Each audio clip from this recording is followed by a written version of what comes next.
ಆತ್ಮೀಯ ವೀಕ್ಷಕರೇ, ನೀವು ನೋಡ್ತಾ ಇರೋ ನಂಬರ್ ಒನ್ ಚಾನಲ್ಗೆ ಸ್ವಾಗತ ಬಯಸುತ್ತೇನೆ. ವೀಕ್ಷಕರೇ, ನಾನು ಸೈಯದ್.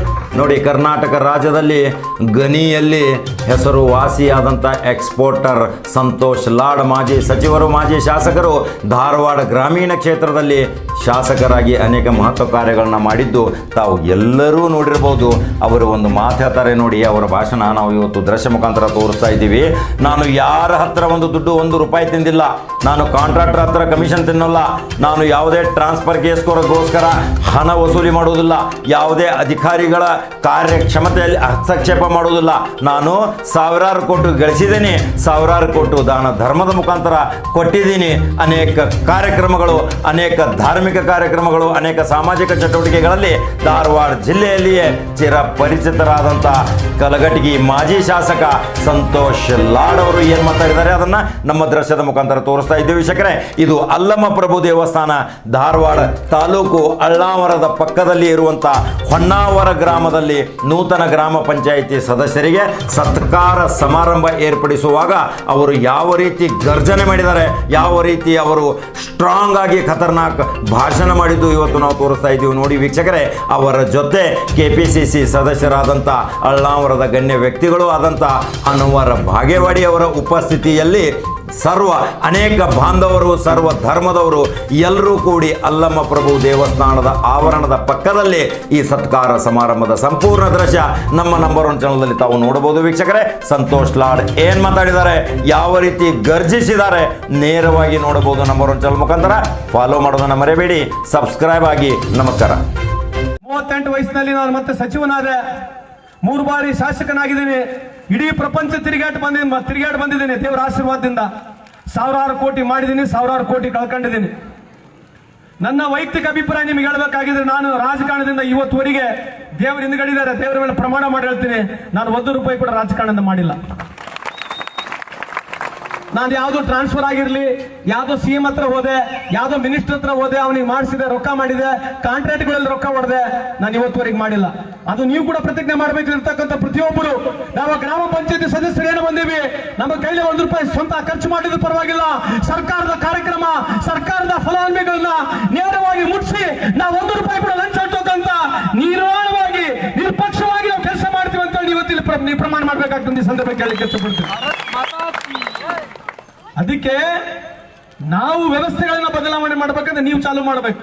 ಅವಾಗ ನೀವು ನಮ್ ಕೊಳಪಟ್ಟು ಹಿಡಿಬಹುದು. ಏನ್ರಿ ಸರ ಕಾಂಟ್ರಾಕ್ಟ್ ಮಾಡಿಸಿರಿ, ನೀವು ಅಲ್ಲಿ ಯಾರೋ ಟೆಂಡರ್ ಮಾಡ್ಯಾರ, ಅವನು ಬಂದ ನೋಡ್ರಿ ಸರ್, ಅವನೇನು ಒಂದು ಸರಿ ಕೆಲಸ ಮಾಡಿಲ್ಲ.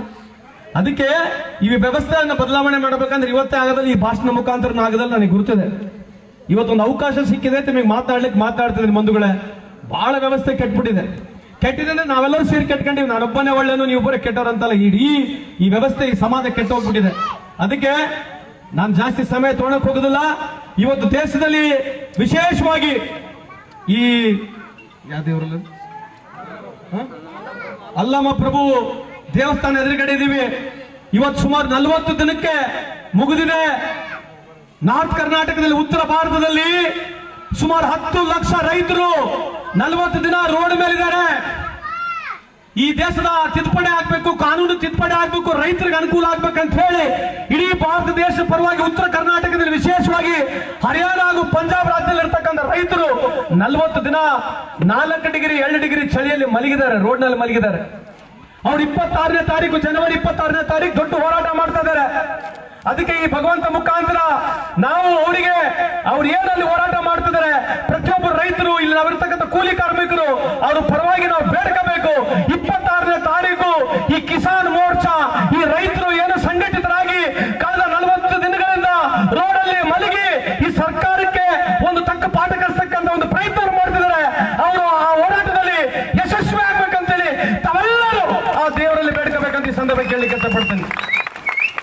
ಅದಕ್ಕೆ ನಾನು ನಮ್ಮ 2 ಬ್ಲಾಕ್ ಅಧ್ಯಕ್ಷರ ಹತ್ರ ಮಾತನಾಡಿದೆ. ನಾವು ಕೂಡ ಈ ಅಳ್ಳಾವರ ಭಾಗ, ಕಲಘಟಗಿ ಭಾಗ ಎರಡು ನಮ್ಮ ಪಕ್ಷದ ಪರವಾಗಿ 2 ಬ್ಲಾಕ್ ಅಧ್ಯಕ್ಷರಲ್ಲಿ ಮನವಿ ಮಾಡ್ತೀನಿ. 26ನೇ ತಾರೀಕು ಧಾರವಾಡದಲ್ಲಿ ಸುಮಾರು 10,000 ಜನಕ್ಕೂ ಹೆಚ್ಚು ಸೇರಿ ನಾವು ಅಳ್ಳಾವರ ತಾಲೂಕಿನಿಂದ, ಅದೇ ರೀತಿಯಾಗಿ ಕಲಘಟಗಿ ತಾಲೂಕಿನಿಂದ ರೈತರ ಪರವಾಗಿ ನಾವು DC-ಗೆ ಮನವಿ ಕೊಡ್ತಕ್ಕಂಥ ಕೆಲಸ ನಾವು ಮಾಡ್ತೀವಿ. ಅದಕ್ಕೆ ಎಲ್ಲರೂ ಬರ್ಬೇಕಂತ ಈ ಸಂದರ್ಭ ಕೇಳಲಿಕ್ಕೆ ಇಷ್ಟಪಡ್ತೀನಿ. ಬರ್ತಿರ್ತಾನೆ ಎಲ್ಲರೂ ಕೈ ಎತ್ತಿರಿ, ಎಲ್ಲರೂ ಕೈ ಎತ್ತಿರಿ. ವಿಶೇಷವಾಗಿ ಯಾವ ರೈತರು ಈ ಹೋರಾಟವನ್ನು ಮಾಡ್ತಿದ್ದಾರೆ ಅವರಿಗೆ ಜಯವಾಗಲಿ. ಈ ರೈತರ ಹೋರಾಟಕ್ಕೆ, ಈ ರೈತರ ಹೋರಾಟಕ್ಕೆ ಆ ನಿಟ್ಟಿನಲ್ಲಿ ನಾವೆಲ್ಲರೂ ಸೇರಿ ಆ 26ನೇ ತಾರೀಕು ಯಶಸ್ವಿ ಮಾಡುವಂತ ಈ ಸಂದರ್ಭ ಹೇಳಿ ಪುನಃ ಮತ್ತೊಮ್ಮೆ ಇಲ್ಲಿ ಗೆದ್ದಿರ್ತಕ್ಕಂಥ ಎಲ್ಲಾ ಸದಸ್ಯರಲ್ಲಿ ಬಿಜೆಪಿ ಇರ್ಬೋದು, ಜೆಡಿಎಸ್ ಇರ್ಬೋದು, ಕಾಂಗ್ರೆಸ್ ಇರ್ಬೋದು, ಇಲ್ಲಿ ಬಂದಿರ್ಬೋದು, ಬರಲಿರ್ಬೋದು, ನೀವೆಲ್ಲರೂ ಒಂದು ಪ್ರೀತಿ ವಿಶ್ವಾಸ ಮಾಡ್ಕೊಳ್ಳಿ. ಈ ಗ್ರಾಮ ಪಂಚಾಯತ್ ಚುನಾವಣೆ ಆದ ನಂತರ ಗೆದ್ದ ನಂತರ ಮುಗೀತು. ನಾವೆಲ್ಲ ಒಂದೇ ಕುಟುಂಬಸ್ಥರಿದ್ದಂಗಿರ್ಬೇಕು. ಜಾಸ್ತಿ ವೈಮನಸ್ಸಿನ ರಾಜಕಾರಣ ಬೇಡ. ಹಳ್ಳಿಗಳು ಶಾಂತಿಯುತವಾಗಿರ್ಬೇಕು. ಅಭಿವೃದ್ಧಿ ಪರವಾಗಿ ನಾವೆಲ್ಲರೂ ಮಾಡೋಣ ಈ ಸಂದರ್ಭ ಹೇಳಿ ಪುನಃ ಮತ್ತೊಮ್ಮೆ ನನಗಿದೊಂದು ಅವಕಾಶ, ನಿಮಗೆಲ್ಲರಿಗೆ ಸನ್ಮಾನ ಮಾಡತಕ್ಕಂತ ನನಗೆ ಅವಕಾಶ ತಾವೆಲ್ಲ ತಲುಪಿಸ್ಕೊಟ್ಟಿದ್ದೀರಿ.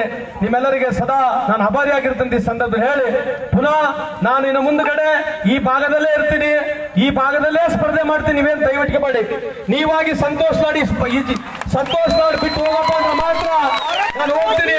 ಇಲ್ಲ ಸಂತೋಷ್ ಲಾಡ್ ಇಲ್ಲೇ ಸ್ಪರ್ಧೆ ಮಾಡ್ಬೇಕಂತ ನೀವು ಒಟ್ಟಾಗಿ ಕೂಗು ಮಾಡಿದ್ರೆ ನಾನು ಪ್ರಾಮಾಣಿಕವಾಗಿ ಇಲ್ಲೇ ಸ್ಪರ್ಧೆ ಮಾಡ್ತೀನಿ ಅಂತ ಕೂಡ ಈ ಸಂದರ್ಭ ಕೇಳಲಿಕ್ಕೆ ಜನ ಬರ್ತಾ ಇರ್ತಾರೆ, ನಮ್ಮ ಸ್ನೇಹಿತರು ಬರ್ತಾರೆ. ಗೌರವ ಕೊಡಿ.